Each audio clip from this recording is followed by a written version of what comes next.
எல்லாருக்கும் வணக்கம். எல்லாருக்கும் வாராகி அம்மாவோட அருள் கிடைக்கணும்னு வேண்டிக்கிறேன். பொதுவாக சாபம் அப்படின்னு சொல்லுவாங்க. அதாவது அப்பா அம்மா இல்லைன்னா முன்னோர்கள் வாங்கின அந்த சாபம் வந்து பெரிய அளவில் பாதிக்கும் அப்படின்னு சொல்லுவாங்க. அந்த முன்னோர்கள் யாராக இருந்தாலும் சரி, உங்கள் வம்சத்தில் யாராவது ரொம்ப பெரிய தவறுகள் பண்ணியிருந்தா நிச்சயமாக இப்போ பெரிய ஒரு சிக்கலான ஒரு வாழ்க்கையை வாழ்வாங்க. இப்போ மேக்சிமம் பாருங்களேன், இந்த அரச வாரிசுன்னு இருக்கும் பாருங்க, ராஜ குடும்பம்னு, அதெல்லாம் பார்த்தீங்கன்னா ரொம்ப சிரமத்தில் தான் இருப்பாங்க. மேக்சிமம் இந்த ஜமீன்தார் யாரெல்லாம் வந்து அந்த ஒரு அதிகாரம், ஆட்சி அதிகாரம், பணபலம், ஆள்பலம் இந்த மாதிரிலாம் இருக்கவங்க பார்த்தீங்கன்னா அது ஒரு சின்ன சைக்கிள் மாதிரி.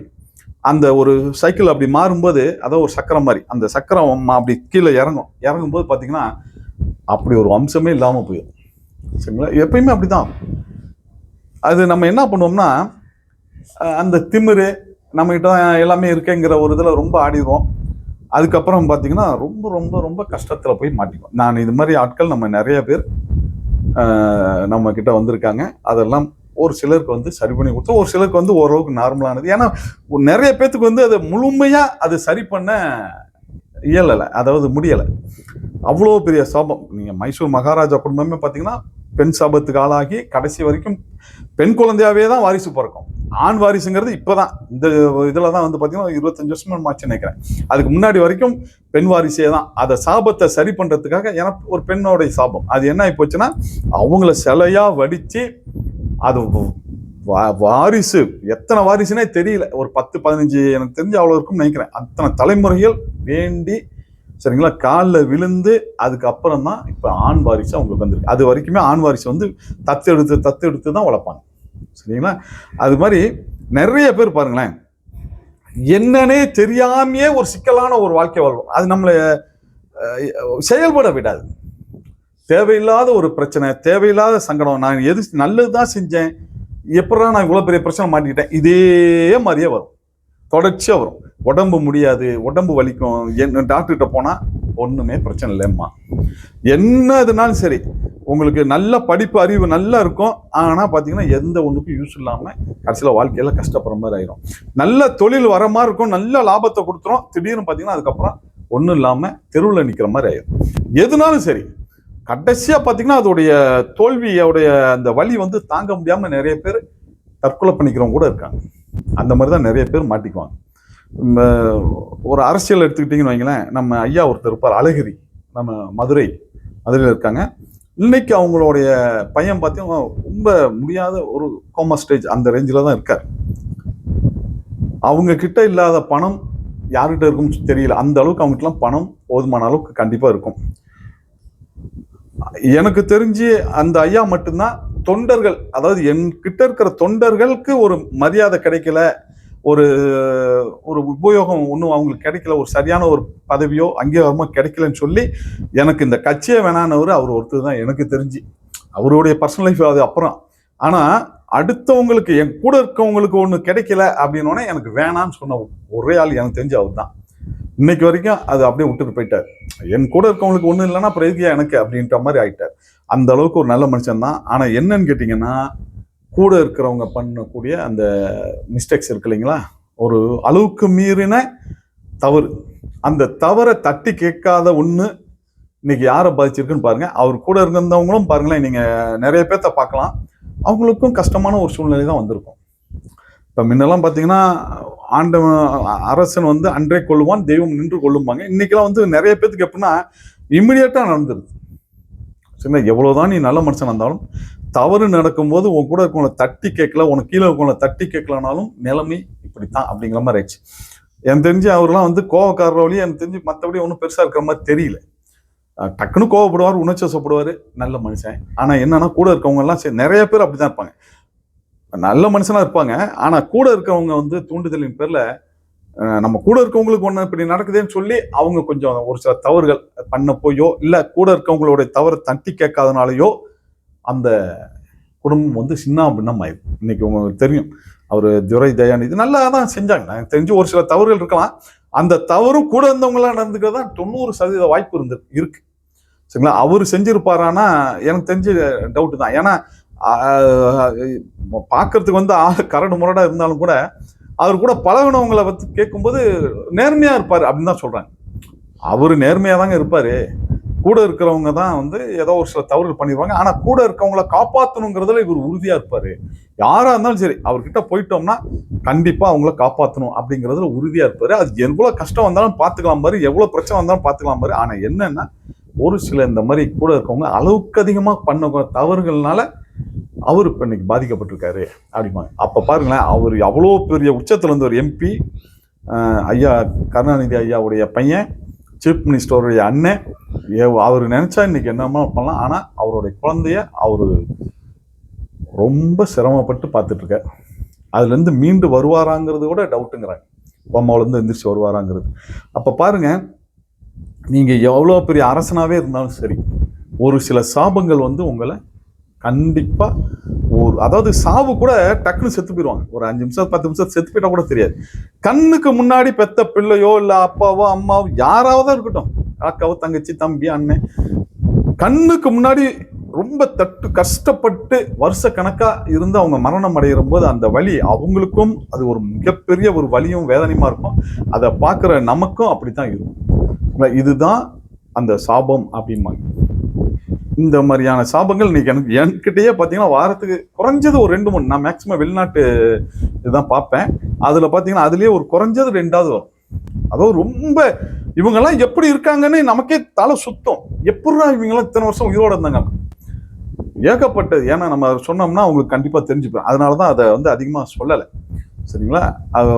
சொந்த உடன் பிறப்பே வந்து துரோகம் பண்ணுறது, அப்பா வந்து செஞ்சு ஒரு சில தவறுகள் செஞ்சிருப்பாரு, அது அப்படியே ஒரு மகனை வந்து ஒன்றும் இல்லாமல் ஆக்கி விட்டுருச்சு.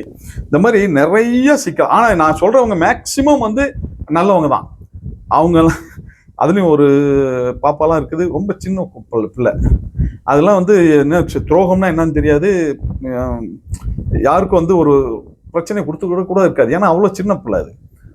அப்போ அந்த பிள்ளைக்கு அவ்வளோ பெரிய வலியும் வேதனையும் கொடுத்துருக்காங்க.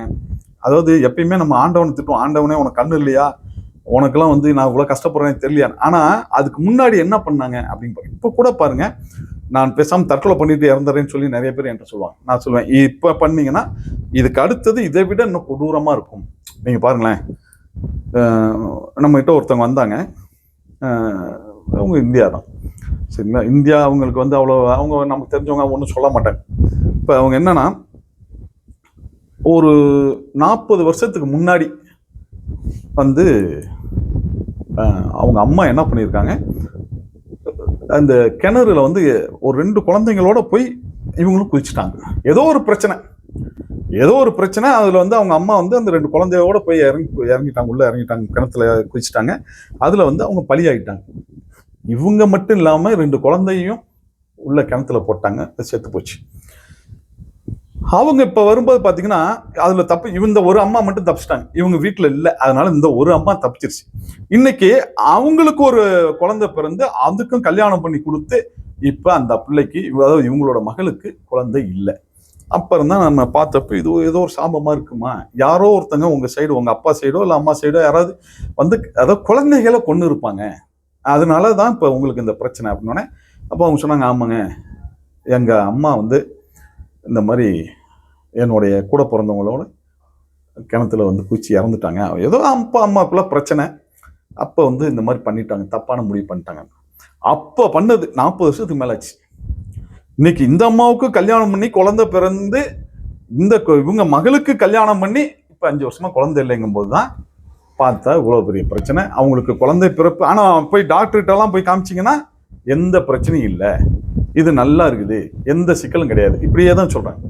அவங்க வீட்டுக்காரு ஐயோ அருமையா இருக்கு, இவங்களுக்கு எந்த பிரச்சனையும் இல்லை, குழந்தை பிறந்துரும் அப்படிங்கிறாங்க. ஆனா என்னன்னா குழந்தையே இல்லை. இப்ப அது நம்ம கிட்ட வரும்போது நம்ம சொன்ன இந்த மாதிரி பிரச்சனை இருக்கு, அதை நம்ம சரி பண்ணிக்கலாம், நீங்க ஒன்றும் கவலைப்படாதீங்க. அதே மாதிரி பாருங்க, நல்ல தொழிலதிபரா இருப்பாரு. எப்ப நம்ம திருச்சியிலேயே தில்லை நகர்ல ஒரு நல்ல மொபைல் போனை ஷோரூம் வந்து எடுத்து பண்ணிட்டு இருக்காரு. சரிங்களா? சவுத் கொரியா போனை வந்து ஒரு நல்ல பிராண்ட், ஒரு பெரிய லெவல்ல இருந்தார். எனக்கு தெரிஞ்சு நானா வந்து ஒரு 8-9 வருஷத்துக்கு மேல, 10 வருஷத்துக்கு மேல இருக்கும். நான் போயிட்டு அவர்கிட்ட வந்து நான் ஒரு மொபைல, சாம்சங் மொபைல சர்வீஸ்க்கு போயிருந்தேன். அப்போ வந்து பார்த்தீங்கன்னா அவர் சொன்னார், இல்லைங்க இது வந்து டேமேஜ் ஆயிடுச்சு, கல்லில் பட்டுருச்சு, அது கல்ல பற்றக்கூடாது, கரெக்டாக கல்ல பட்டுருச்சு, மதர் போர்டு போயிடுச்சுட்டார். நான் சொன்னேன், ஐயா மதர் போர்டு அது அப்புறம். ஆனா அதுக்கு முன்னாடியே இந்த கல்லுல படுறதுக்கு முன்னாடி 1 மாசமா என்னோட மொபைல் வேலை செய்யல. அதாவது கால் மட்டும் போகாது, மற்றபடி எல்லாமே வேலை செய்யுது அப்படின்னோடனே, ஆமாங்கய்யா, ஆனா கல்பட்டு அடி போச்சே, அது வந்து டேமேஜ் ஆயிடுச்சு இல்லையா, அதனால வந்து இது வாரண்டி இல்லைன்ட்டார். சரி ரைட்டு, இது எவ்வளோங்க ஆகுன்னு 24,000 ரூபா ஆகுனார் அப்ப அந்த மொபைலை வந்து சரி பண்ணி கொடுக்க. அப்ப பார்த்தோன்னா அந்த மற்ற மொபைல்லாம் பார்த்தீங்கன்னா 10,000 15,000 நல்ல நல்ல மொபைல்லாம் இருக்கும். ஐயா வேணாங்கன்னு சொல்லிட்டு வந்துட்டேன். அவரும் விட்டார். இது வந்து எனக்கு தெரிஞ்சு 10 வருஷத்துக்கு 12 வருஷம் இருக்கும்னு நினைக்கிறேன் அப்ப நடந்தது. அதுக்கப்புறம் பாருங்க, ஒரு 2 வருஷம் இருக்கும்னு நினைக்கிறேன், 2 வருஷத்துக்கு மேலே இருக்கும் இந்த கோயில் கட்டின புதுசுல. அப்ப பாத்தீங்கன்னா அவங்க வராங்க, ஒரு பழைய ஒரு 2 வீலர் வராங்க, அவங்க ஒய்ஃபோட வர்றாரு. வந்துட்டு நான் சொன்னேன், உங்களை எங்கேயோ பார்த்துருக்கீங்க, ஆனால் எனக்கு சரியா ஞாபகம் இல்லை. அப்புறம் தான் அவர் சொன்னார், நான் இந்த மாதிரி பிஸ்னஸ் பண்ணிட்டு இருந்தேன் அப்படின்னோடனே, ரைட்டுங்க, நான் உங்களை பார்த்துருக்கேன், நான் இந்த மாதிரி ஒரு மொபைலை கொடுத்தேன் எல்லாம் சொன்னாங்கன்னா, அப்படிங்களா ஐயா, எனக்கு மறந்துட்டேன், எனக்கு சரியா தெரில அப்படின்னா. சரி ரைட்டுன்னு பேசிட்டு இருந்தோம். சொல்லுங்கய்யா என்னங்க அப்படின்னோடனே, ஐயா எனக்கு ஒரே சொத்து, ஒரு வீடு இருக்கு, அதுவும் இப்போ போயிடும், கன்ஃபார்மாக போயிடும். இந்த ஒரு பழைய வண்டி தாங்க இருக்கு, எல்லாம் போச்சுங்க, எல்லாமே போச்சு.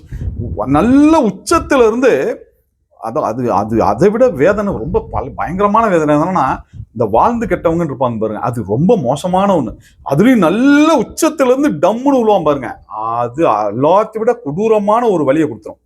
ஒரு பழைய வண்டி, நான் இருங்கய்யா பூஜைகள்லாம் முடிச்சுட்டு போயிடலானே, ஐயா வண்டியில லைட் எரியல, ஒரு 100 ரூபா தான் அந்த லைட் வரும். அவ்வளோ பெரிய கோடீஸ்வரன் அந்த ஒரு ஆளு, அப்படியே ஒன்றும் இல்லாமல் 100 ரூபாய்க்கு வந்து கணக்கு பார்க்குற அளவுக்கு ஆயிடுச்சு. அதுக்கப்புறமா அவர் வந்து வாங்க ஐயா அதை சரி பண்ணிக்கலாம்னு எத்தனை தடவை சொல்லியிருந்தேன். ஆனால் அவர் ஒவ்வொரு தடவையும் வரும்போதும் கீழே விழுந்து பிரச்சனை ஆயிரும், இல்லைன்னா கை காலில் ஏதாவது அடிபட்டுரும். கடைசி வரைக்கும் அவர் இன்னைக்கு வரைக்கும் அவரால் இந்த கோயிலுக்கு வர முடியல. சரிங்களா? அந்த சாப விமோச்சனம் கிடைக்கணும்னா தான் தெய்வம் கூட வழிவிடும்.